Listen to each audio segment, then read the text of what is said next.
So you got the 4, you pick Pharrell.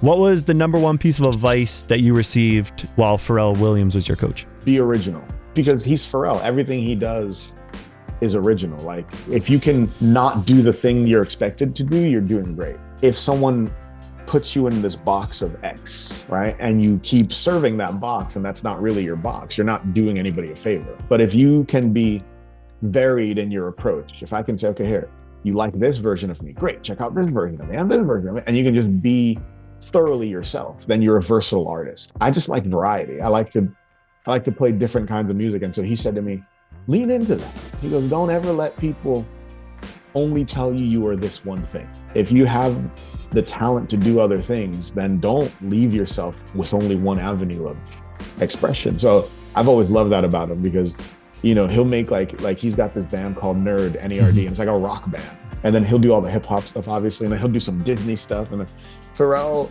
has a great pastor. He goes to a church in Virginia Beach, like stuff that you're just like, whoa, why did you need to say that? You know? But you know what? For him, that he wanted to always be open to any avenue of expression, and I picked that up from him. That's awesome. Can't say those other things, but you know. I mean, in a different way than maybe he's done it.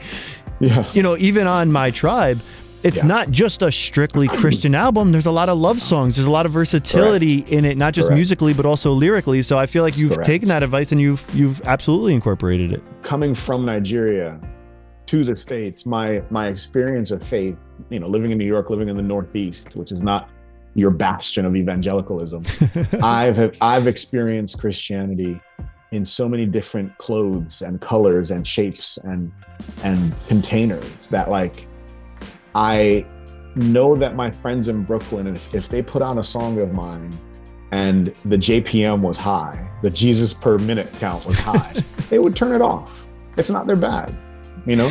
Yeah. But if they put on a song of mine and I talked to them in their language, they would listen. I'm writing that down. JPM, Jesus per minute.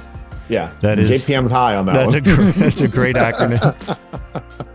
But so my thing with music has always been to get to people where they are. You know what I mean? Which I don't think that's an absurd concept. But sometimes it means, you know, listen, I'm going to sing you this love song, because in this love song, there is still like truth in it and God in it. Vertical worship songs are not the only things that please God. And so that is kind of my mission statement. Shout out to Capitol Records for taking a risk on that crazy thought.